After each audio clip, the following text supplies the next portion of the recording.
Bonjour à toutes et à tous, bienvenue dans ce Yachting Live que vous propose jusqu'à dimanche Lagoon, Excess, Jeannot et Beneteau. Nous sommes en direct et si nous sommes en direct, eh bien, c'est que vous pouvez donc nous poser vos questions tout au long de ce rendez-vous que nous allons avoir ensemble pendant pratiquement une heure avec ce thème: comment faire de votre rêve une réalité. Ambitieux programme évidemment que ce rendez-vous qu'on vous propose donc maintenant. Car pour financer votre bateau et donc ce rêve, plusieurs solutions s'offrent à vous et on va vous expliquer notamment comment cet achat peut être rentabilisé, à qui faut-il s'adresser, quels services peuvent accompagner l'achat et quelles assurances. On vous donne toutes les clés donc pour comprendre grâce à nos trois invités que je vous présente maintenant. Jean-Luc Paya, bonjour Jean-Luc. Vous êtes responsable des relations avec les sociétés de location. Vous avez un micro avec vous, ce qui sera beaucoup plus facile pour qu'on se parle. Philippe Dolo, bonjour. Bonjour Vous êtes Stéphane. directeur de SGB Finance France. Et Yannick Aimé, bonjour Yannick. Vous êtes Bonjour. directeur commercial Beneteau, Europe, Moyen-Orient et Afrique. Donc vous posez vos questions par l'intermédiaire de la plateforme. Vous avez un onglet spécifique et je transmettrai vos questions à nos trois invités au fur et à mesure de notre discussion. Philippe Dolo, d'abord, juste quelques mots pour nous présenter SGB Finance, qui est une entité du groupe Beneteau. Tout à fait.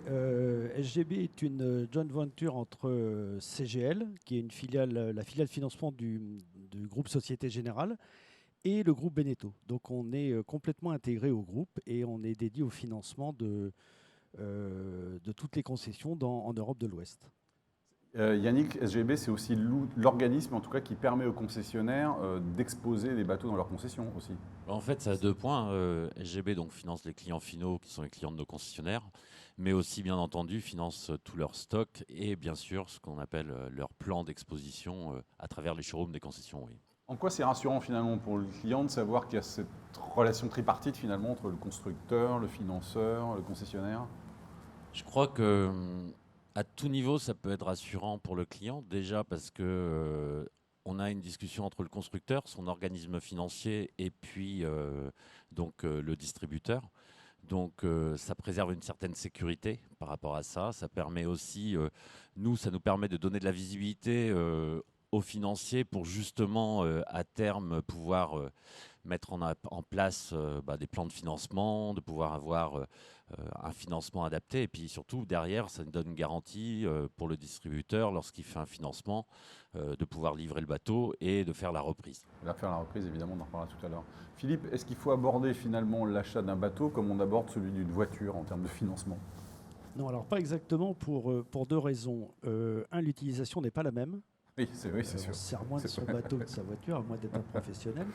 Et deux, il y a une autre différence, c'est que la durée de vie d'un bateau est bien supérieure à celle d'une voiture. Et donc, les durées de financement sont également bien plus longues sur le bateau que sur la voiture, puisqu'on va jusqu'à 15 ans. Jusqu'à, pardon 15 ans, pardon. 15 ans. Jean-Luc, ça veut dire finalement que le choix doit se faire en fonction de la manière dont on veut profiter de son bateau? Le choix dans ce cas-là, de la gestion locative, oui. Effectivement, à partir du moment où on accepte le principe que d'autres gens puissent utiliser votre propre bateau, il va exister un panel très large de possibilités.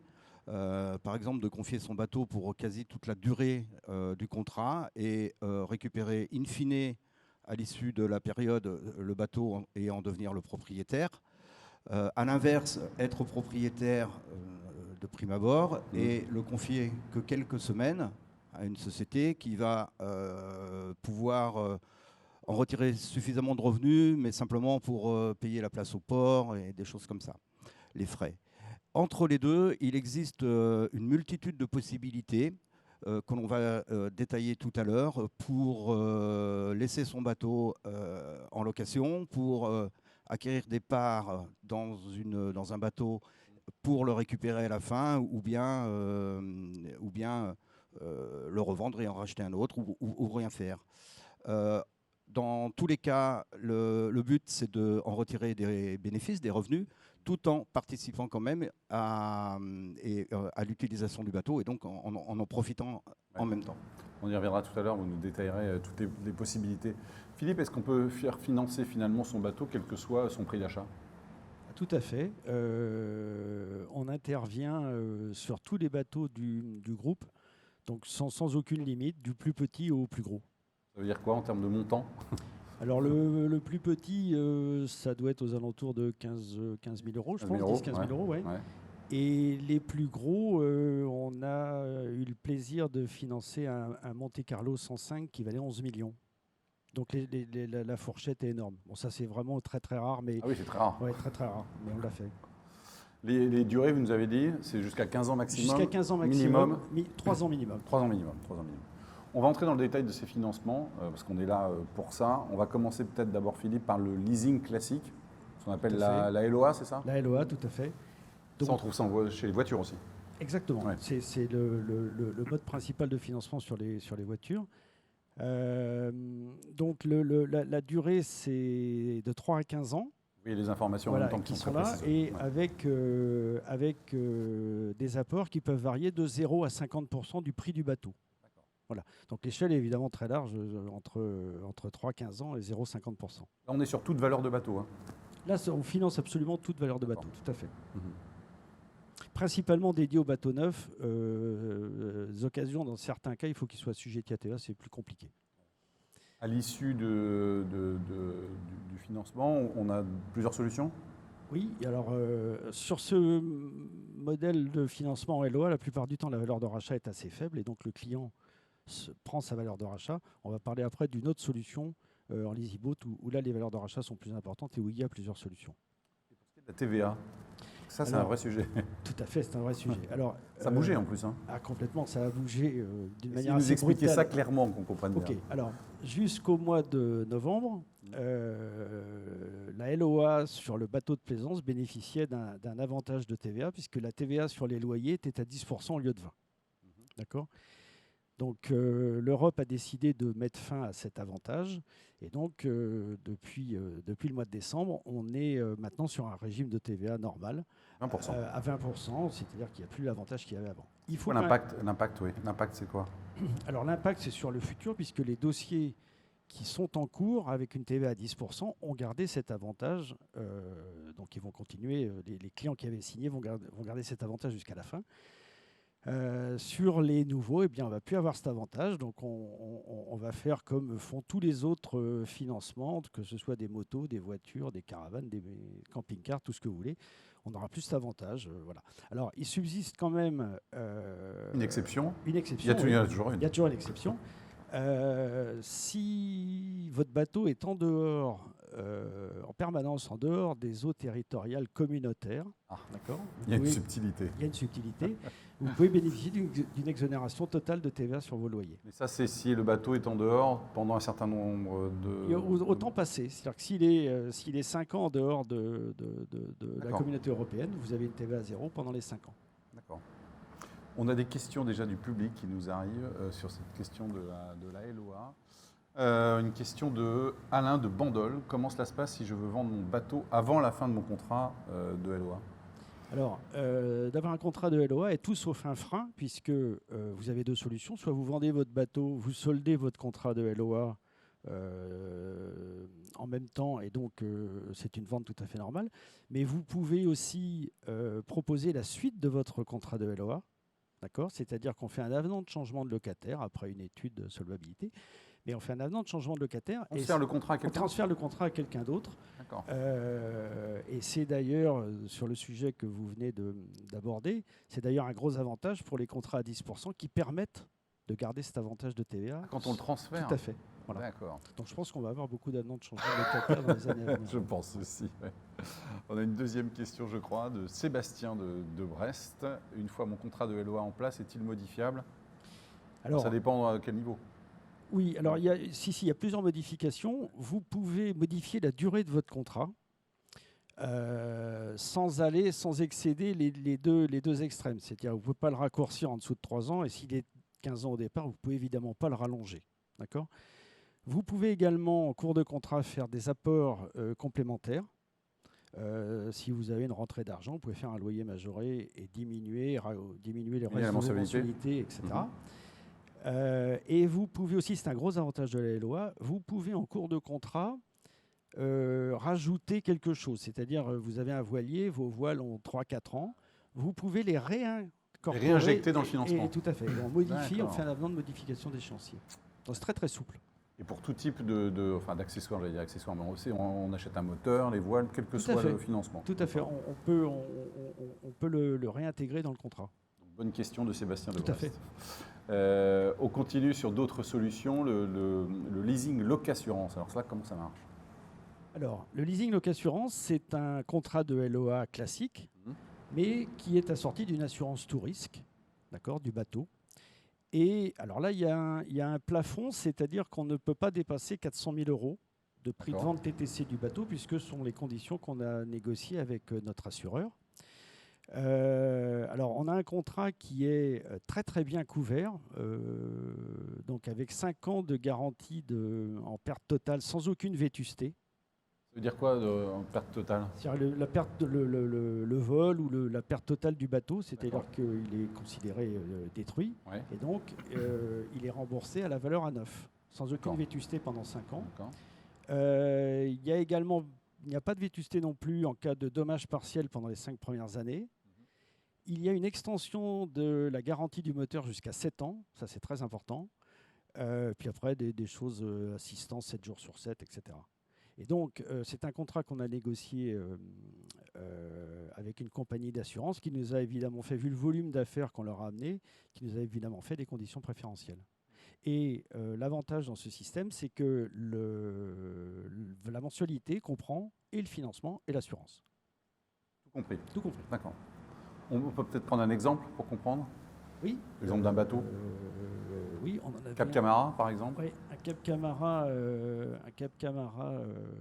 9.0. Eh bien, on a fait une simulation avec un apport, un loyer majoré de la moitié du prix du bateau, 50%. Mais on a pendant 119 mois des mensualités à 559 €, assurance comprise. Le bateau vaut combien au départ? 119 200. D'accord. Pendant combien vous avez dit? 10 ans. 10 ans. D'accord. Très bien. Voilà, assurance comprise. On parle d'une autre formule maintenant, le Leasy Boat, qui est une formule en vogue. Oui, tout à fait. Alors, c'est une formule qui est très très en vogue depuis plusieurs années dans l'automobile. Là, c'est le tout inclus. Alors, c'est tout inclus, et avec une spécificité, c'est que même la reprise du bateau est incluse. Ah oui, d'accord. Donc, à la base, c'est un contrat de loc-assurance, c'est-à-dire le contrat de LOA plus l'assurance, auquel on a rajouté l'entretien annuel du moteur. D'accord. Je précise que ça ne concerne pour le moment que les bateaux hors bord, d'accord, d'un prix inférieur à 100 000 €. On va démarrer avec ces choses-là.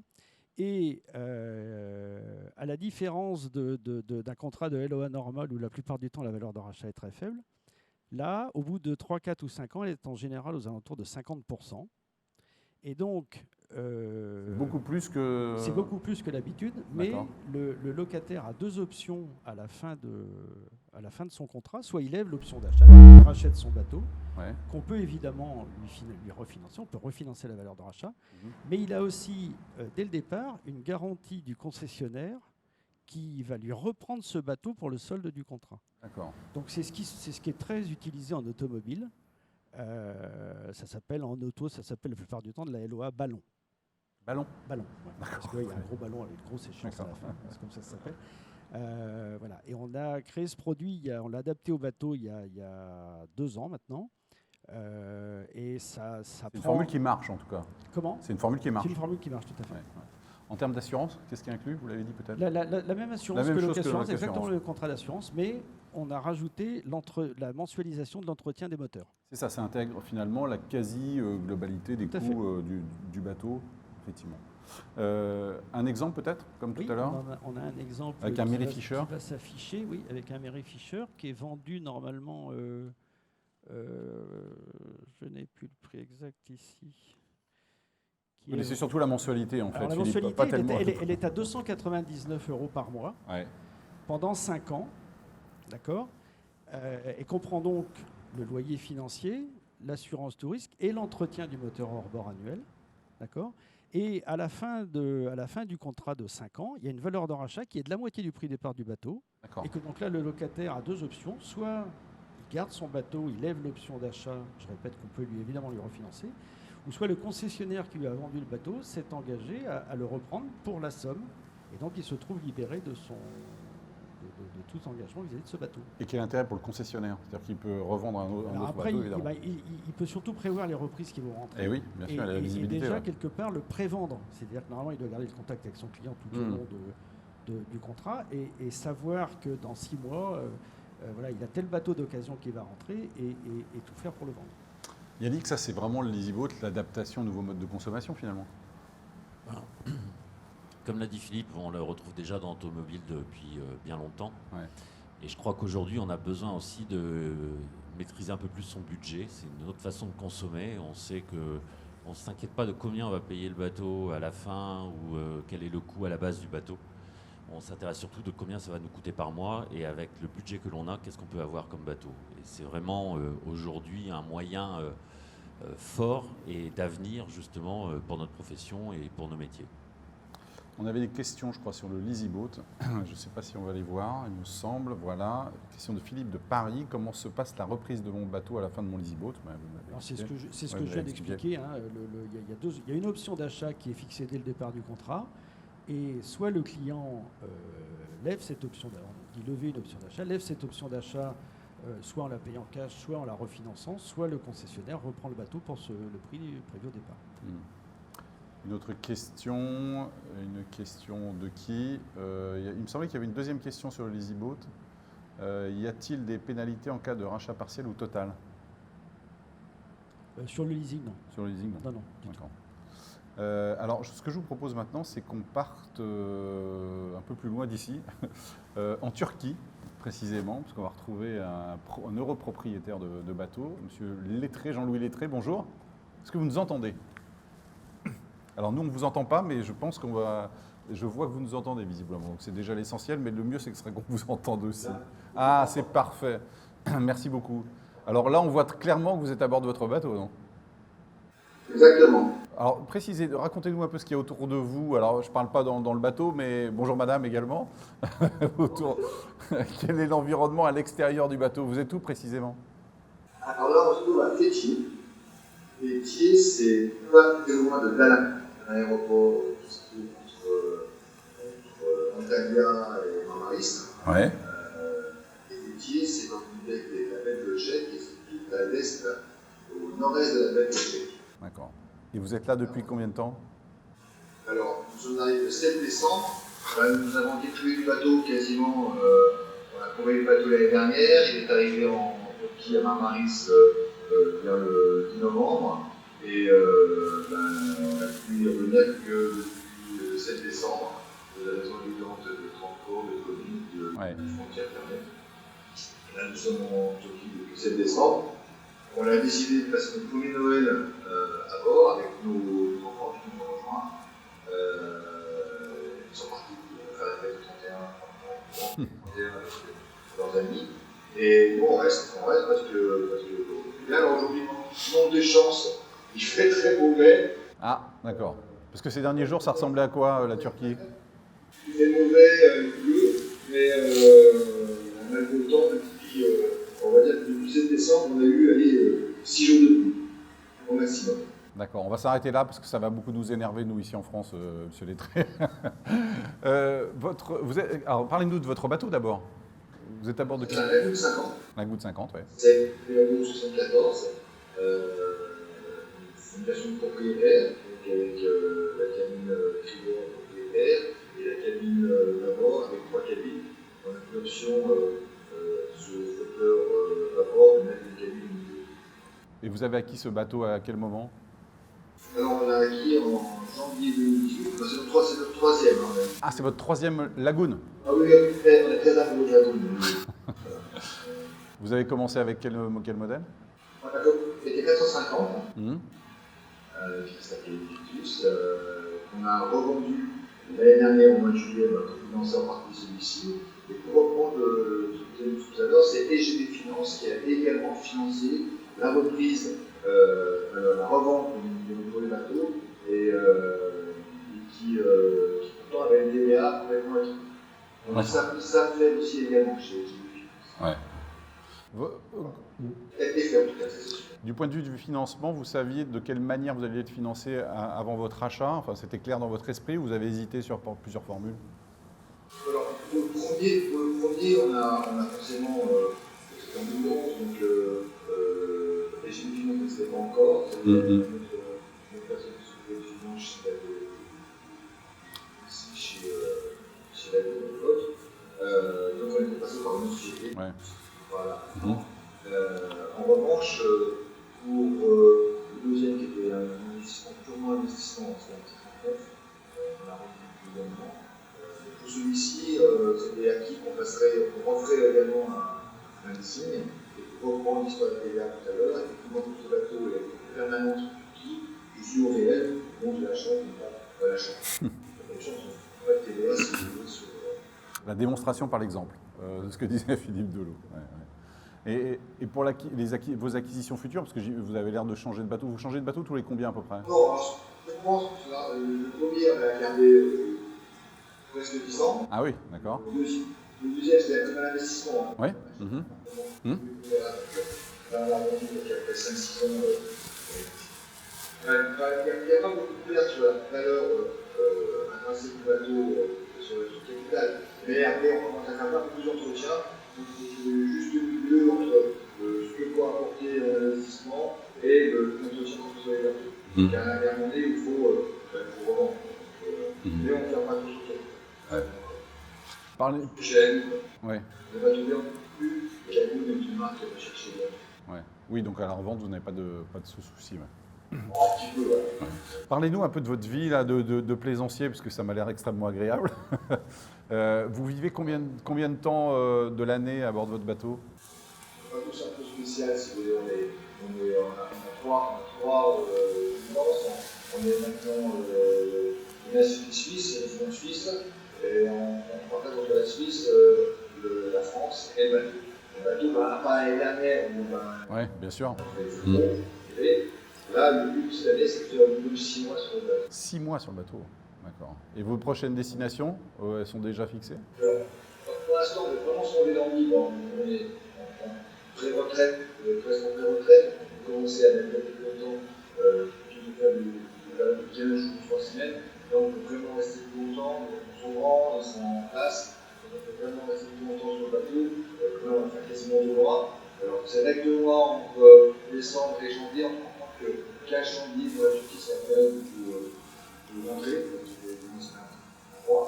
Mais la période plus sympa, c'est septembre, octobre, novembre. Et puis avant, avril, mai et juin, on va être dans ce bateau. Et le résultat, le bateau sera.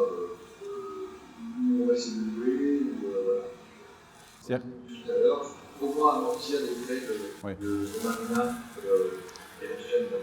Vous ne pouvez plus vous passer aujourd'hui de ces plusieurs mois en mer chaque année, en fait. C'est devenu pour vous un bol d'air. Oui, voilà.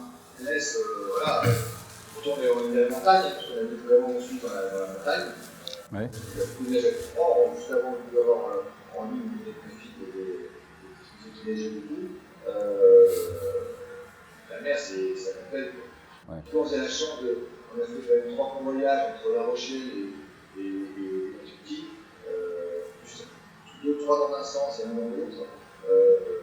C'est un plaisir. Je ne sais pas si vous êtes déjà arrivé, mais vous faites ça un jour, c'est une chose fantastique. Vous passez 3-4 nuits en mer, 3-4 jours, 3-4 nuits en mer. Une fois, l'expérience que c'est que vous avez vu, c'est que la Méditerranée. En fait, transat encore. C'est le prochain objectif. D'accord.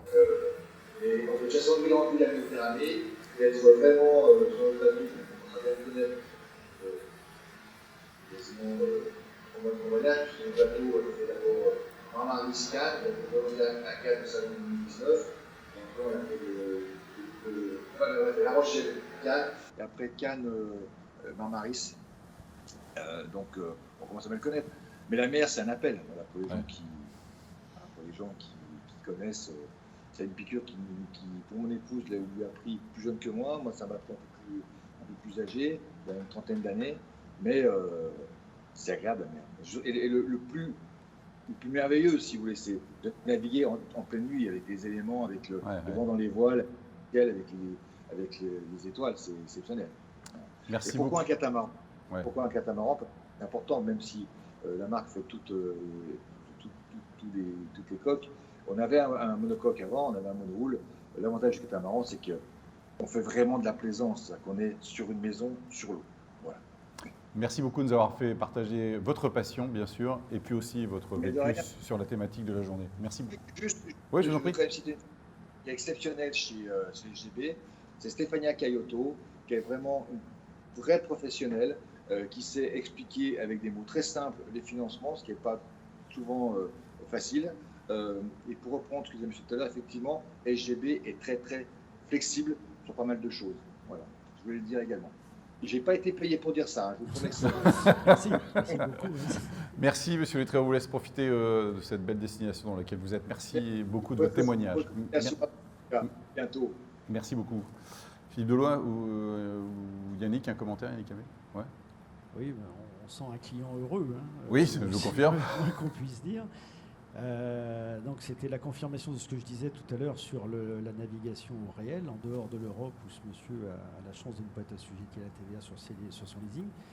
Et après, je le remercie infiniment de ce qu'il a dit. À noter que le marché du catamaran, c'est quelque chose d'un petit peu particulier quand même, avec des gens qui voyagent beaucoup, etc. Et donc la personne qu'il a citée, qui s'appelle Stéphania Caillotto, est spécialement dédiée aux marques de catamaran Lagoon et Access. D'accord. Yannick, la plupart des bateaux aujourd'hui sont financés à crédit? Alors, la plupart des bateaux sont financés en leasing aujourd'hui. Je dirais que on finance au moins 80% de nos bateaux à travers les leasings. Et puis, l'autre point qu'on peut noter, c'est que nos concessionnaires financent énormément de bateaux avec SGB parce que justement, cette flexibilité, ce contact. Donc voilà. Mais ça dit beaucoup aussi de la notion de propriété qui est quand même beaucoup moins importante aujourd'hui. Mais chez nous tous, hein. La notion de propriété, elle est moins importante et c'est vraiment le devenir de demain à plein de niveaux. On le voit à travers le développement des boat clubs, on le voit à travers justement tout ce on a parlé tout à l'heure de location de LO à ballon. Enfin bon, il y a beaucoup de choses comme ça aujourd'hui. On a moins besoin d'être propriétaire et plutôt utilisateur et bénéficier justement d'un bien dont on peut changer plus souvent aussi, quoi. Pardon, je fais juste une question parenthèse, mais si je veux acheter un bateau d'occasion, je fais appel à quoi comme type de financement? Alors, s'ils ne sont pas assujettis à TVA, on le fait en crédit classique, hein, qui est très bien également. On finance sur les mêmes durées, on fait de 3 à 15 ans en crédit également. Voilà. C'est moins souple, c'est moins flexible, c'était bien aussi. Et on va sortir, en début d'année prochaine, on va sortir aussi du crédit ballon avec une grosse échéance à la fin, à la mode automobile. Jean-Luc Payen, je voudrais qu'on parle de la gestion locative. Vous avez commencé déjà un peu à déflorer le sujet tout à l'heure, mais on va rentrer un peu plus dans le détail maintenant. C'est un moyen supplémentaire, en tout cas différent, de financer son bateau et d'y avoir accès. Oui, tout à fait. La gestion locative va donc permettre d'acquérir un bateau et à la fois d'en retirer des revenus. Donc, comme je l'expliquais tout à l'heure, c'est très très flexible. Ça peut être chercher le minimum de revenus, comme l'expliquait le monsieur. Il n'était pas parti là-dessus au départ, mais on comprend bien qu'il veut essayer de laisser son bateau là-bas et pourquoi pas le mettre en location pour au moins payer les frais de marina et d'entretien. Et à l'inverse, on peut simplement investir dans un bateau et en faire l'acquisition à l'issue de la période de location. Et dans ce cas-là, évidemment, la somme investie est beaucoup moindre que d'acheter un bateau neuf. On va voir ça un peu on voit ça maintenant en détail. Voilà. Ouais. Donc on peut considérer que... Alors on est dans le cadre des voiliers, donc monocoque et catamaran, puisque là les sommes sont plus importantes que ce qu'expliquait tout à l'heure Philippe. On ne parle pas de moins de 100 000, c'est plutôt bien au-delà, 100 000 et on monte. Donc on est dans ces marques-là, donc les marques du groupe monocoque et catamaran. Alors il existe deux grandes familles, on va dire, et puis dans chaque famille, deux cas. Et j'ai pris ici donc 4 exemples. Le premier cas est que l'on est propriétaire, c'est-à-dire que vous achetez un bateau et vous en êtes le propriétaire. Il faut que vous remontiez un tout petit peu votre main, Jean-Luc, de votre micro, remontez la main sur le micro pour qu'on puisse vous entendre un peu. Voilà, parfait, très bien, merci beaucoup. La technique. Donc, deux solutions et on va avoir 4 exemples. La première, c'est quand on est propriétaire. Quand on est propriétaire du bateau, il y a des formules qui existent où vous avez des revenus garantis. C'est-à-dire que Vous mettez le bateau, vous ne vous occupez de rien en location dans une flotte de location. Et à ce moment-là, vous êtes assuré par le contrat d'avoir des revenus. Libre à la société de mettre beaucoup le bateau en location ou moins, quoi qu'il vous arrive, vous êtes certain d'avoir des revenus. Donc ces revenus mensuels vont bien sûr venir en déduction de vos mensualités. La deuxième solution, alors on m'a enlevé la diapositive qui m'aidait. Mais ça va revenir, la diapositive va revenir. Ouais. Deuxième solution. Voilà, la gestion partagée. Alors la gestion partagée, c'est plus spéculatif parce que vous êtes toujours propriétaire, vous confiez votre bateau, mais vous allez avoir les revenus partagés que va générer le bateau. Donc la société va mettre le bateau en location et c'est 50-50 généralement. Donc si elle loue beaucoup, vous avez beaucoup de revenus. Si pour certaines raisons la location est faible, les revenus sont faibles. Donc ce n'est pas garanti, vous pouvez faire beaucoup plus, c'est un peu comme à la bourse. Vous pouvez vous parier et vous pouvez avoir de bons revenus. Alors évidemment, ça peut devenir très très intéressant. Et le propriétaire a la charge des frais, hein, c'est important. Par contre, voilà, vous avez à la charge les frais, puisque là, vous pouvez récupérer vraiment beaucoup d'argent. Mais ce n'est pas la société de location qui en prend le risque des frais. C'est à vous de les charger. Vous voyez, ce sont deux programmes un peu opposés. Au milieu, bien sûr, il y a des petites variantes. Donc voilà pour la première partie. La deuxième partie, c'est quand vous n'êtes pas propriétaire. Donc on va passer à la prochaine slide. Donc là, on verse 60% du prix du bateau. Voilà, le but c'est d'être in fine propriétaire. Donc là encore, il existe deux solutions. Ou bien, dès le départ, vous mettez une grosse mise d'argent. Dans ce cas-là, vous mettez 60% du prix du bateau. Le bateau ne vous appartient pas, il appartient à la société de location. Donc par certains aspects, vous n'êtes pas propriétaire. Et, la société de location va faire travailler ce bateau pendant 6 saisons, généralement. C'est ce qui se pratique. Donc ça fait 5 ans et demi, puisque le bateau devient disponible généralement à la fin de la saison. Et vous, en contrepartie, vous pouvez louer le bateau qui n'est pas le vôtre, mais du même modèle. Parfaitement. Donc il existe des formules où on vous garantit un certain nombre de semaines où vous pourrez utiliser votre propre bateau ou un bateau équivalent. Pas le modèle au-dessus ni en dessous, mais votre bateau équivalent. Il y a des formules, il y a même des formules qui existent. Si vous abondez un peu, vous pouvez être upgradé. Et vous pouvez passer ainsi d'un monocoque à un catamaran. Et partout dans le monde? Et ceci partout dans le monde, quand il y a des sociétés ou de locations importantes qui ont des bases partout dans le monde. Vous pouvez passer des Antilles aux Seychelles, à la Méditerranée, en Turquie, en fonction de vos besoins.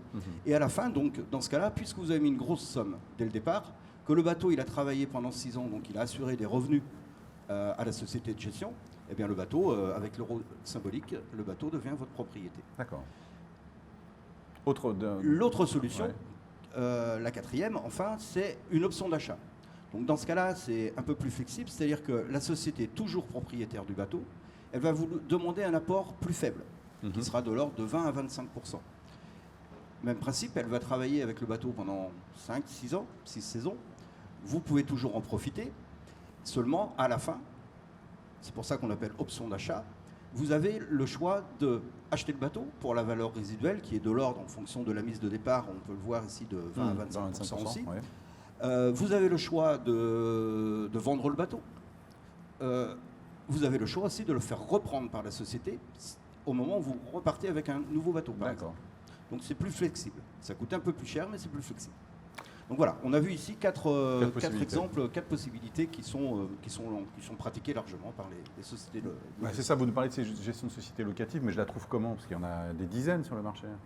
Oui, bien évidemment. Alors, c'est très facile. Nous sommes, nous et notre réseau de distribution, nos réseaux. Vous, c'est votre travail, notamment, Jean-Luc, d'être en relation avec ces sociétés aussi. Oui, d'être en relation avec ces sociétés, puisque nous leur vendons les bateaux, bien évidemment. Donc, nous avons des relations de longue date et privilégiées, ceci dans chacune de nos marques. Et nous savons mettre un client qui viendrait spontanément auprès de nous en relation avec ces sociétés. Mais il est à dire que chacun de nos réseaux et de nos distributeurs ont par eux-mêmes déjà des solutions et des partenariats avec la plupart des sociétés, quand ils ne sont pas eux-mêmes propriétaires d'une société de location. D'accord. Tout ça, c'est une nouvelle façon de s'adapter aux manières de naviguer? Aux manières de naviguer, oui, et je dirais même à la manière de consommer. Oui, bien sûr. En fait. Consommer même la navigation. Complètement, consommer et consommer la navigation. Ouais.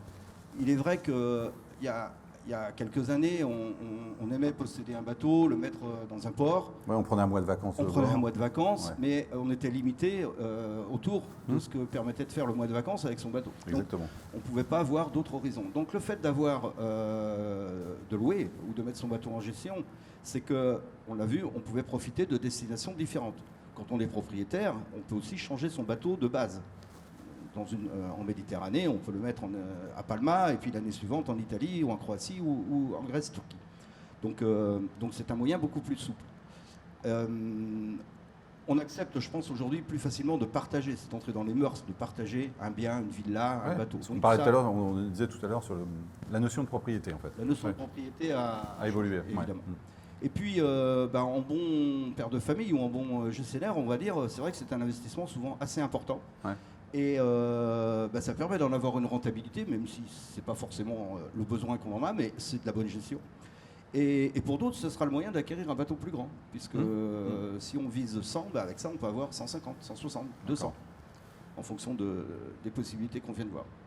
Et ces solutions-là, aujourd'hui, elles ont pris vraiment un essor important. Oui, C'est ce mode, en tout cas, de gestion locative. certainement. L'exemple tout à l'heure est de monsieur avec le lagoon là-bas est très, très instructif en fait, mais ça conforte simplement ce que l'on sait, ce que l'on ressent. Il y a quelques années, on ne parlait pas, il y a 10 ans, 20 ans peut-être un peu plus, on ne parlait vraiment pas de ce système de charter, de gestion-location. On avait des sociétés de location qui achetaient les bateaux en propre, des petits bateaux, et qui les louaient.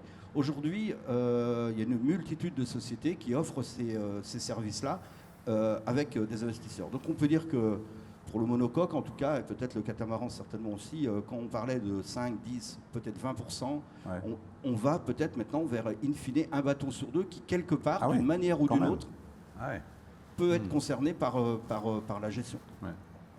Pleinement ou pour quelques jours, quelques semaines. Yannick, qui sont les clients finalement qui sont plus attirés par cette formule-là?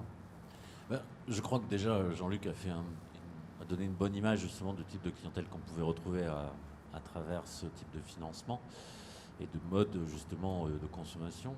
On aura souvent affaire à des clients un peu plus jeunes qui ont aussi cette mentalité donc de non-propriété, cette envie de voyager. On a vu que dans le cadre du développement de tout ce qui est low cost, le nombre de vols qui sont multipliés pendant les années, alors, excepté cette année avec la crise sanitaire, mais pendant les années, il est beaucoup plus facile de voyager.